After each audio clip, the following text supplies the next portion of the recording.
UAE के बारे में बात की है कि वहां से लोगों को डिपोर्ट किया जा रहा है कि हमारी रिस्पॉन्सिबिलिटी है कि हमारे शहरी कहीं भी दुनिया में हैं वहां पर उनको हम प्रोटेक्ट करें। वीजा पासपोर्ट्स के हवाले से आजकल फैशन भी है कि मोहसिन नकवी का नाम लिया जाए तो हेडलाइन बनती है। पाकिस्तान के पासपोर्ट की रैंकिंग रेटिंग इस इंटीरियर मिनिस्टर और इस हुकूमत के होते हुए पहले से बेहतर हुई है। नैरेटिव बिल्ड करने की कोशिश करते हैं कि किसी फिके पे किसी फिरके की बुनियाद पर वहां से लोग डिपोर्ट हो रहे हैं, ऐसी कोई बात नहीं है। हुकूमत ने बड़ी जिम्मेदारी से कैटेगरिकल हमारे यूएई के साथ तल्लुकात बिल्कुल ठीक है। इस महीने की रेमिटेंस में भी पाकिस्तान में सबसे ज्यादा कंट्रीब्यूट करने वाले हमारे भाई नंबर 1 पे सऊदीया से हैं और नंबर 2 पे यूएई से हैं।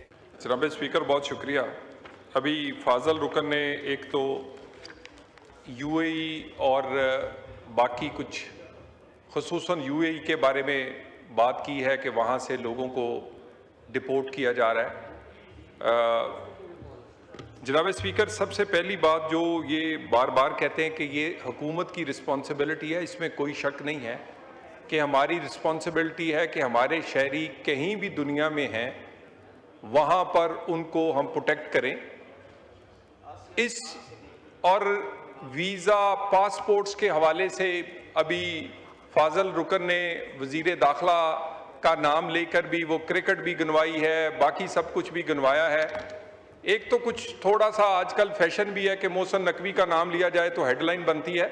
बात कारकर्दगी पे करें ना, काम पे करें, इस डिपार्टमेंट पे करें कि जब से वो इंटीरियर में है, मैं आपके सामने हूँ, आप खुद इंटीरियर में रहे हैं, अपना दौर भी और हमारा दौर भी साल 2 साल 2.5 साल जितना हमें हुआ है उसकी कारकर्दगी इस हाउस में रखें। मैंने कई दफा ऑफर किया है और उस पर तनकीद करें। काम और कारकर्दगी पर अगर उसमें कोई मामला है तो उस पर तनकीद करें।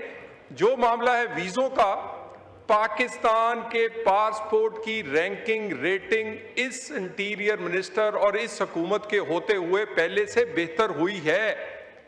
ये मैं कोई अपनी बात नहीं कोट कर रहा, ये इंटरनेशनली जो रेटिंग है। इसके बाद हमारे जो वीज़ाज हैं उस पे बहुत सारे ममालिक के साथ ऑफिशियल पासपोर्ट पे, डिप्लोमेटिक पासपोर्ट पे और बहुत सारे मुल्कों के साथ पाकिस्तान के नॉर्मल पासपोर्ट पे जो वीज़ाज हैं वो वीज़ा फ्री एंट्री के एग्रीमेंट्स इस दौर में हुए हैं, जिसमें से एक यूएई भी है जिसमें ऑफिशियल पासपोर्ट और डिप्लोमेटिक पासपोर्ट पे पहले ये एंट्री नहीं थी लेकिन अब दी जाती। अब हम यहाँ न जाने क्यों खुद से ही ये सब कुछ किसी मुल्क के अगेंस्ट नैरेटिव बिल्ड करने की कोशिश करते हैं कि किसी फिके पे किसी फिरके की बुनियाद पर वहां से लोग डिपोर्ट हो रहे हैं। ऐसी कोई बात नहीं है। हुकूमत ने बड़ी जिम्मेदारी से कैटेगरिकल है। हमारे यूएई के साथ तल्लुकात बिल्कुल ठीक है और इस महीने की रेमिटेंस में भी पाकिस्तान में सबसे ज्यादा कंट्रीब्यूट करने वाले हमारे भाई नंबर 1 पे सऊदीया से हैं और नंबर 2 पे यूएई से हैं। इतनी बड़ी तादाद में जो कि 1.7 मिलियन से ज्यादा लोग हैं वो लॉफुली उधर रह रहे हैं, वो यूएई के लिए भी कंट्रीब्यूट कर रहे हैं, वो पाकिस्तान के लिए अपने घरों के लिए भी कंट्रीब्यूट कर रहे हैं। तो मेरा ख्याल है बहुत जल्दी में नतीजे नहीं निकालने चाहिए मुल्कों के बारे में, इससे आपके मुस्तकबिल के तल्लुकात मुतासर होते हैं। मैं ये दोबारा गुजारिश करूंगा, ऐसी कोई शिकायत होगी हम उसको बिल्कुल एड्रेस करेंगे। हमारे लिए कोई भी पाकिस्तानी वो किसी भी मजहब से किसी भी रंग से तल्लुक रखता है, एक तरह ही हुकूमत उनको प्रोटेक्ट करती है।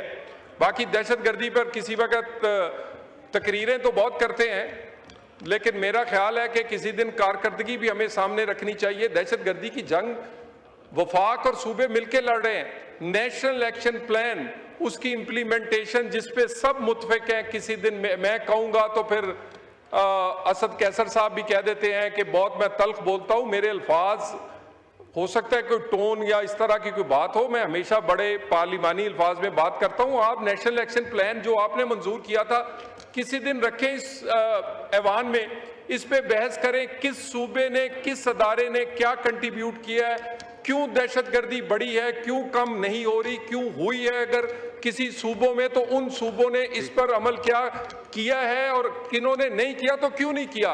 तो नेशनल एक्शन प्लान जिसपे मुतफिक आए किस दिन बहस कर लेते हैं, उस पर बात कर लेते हैं। शुक्रिया।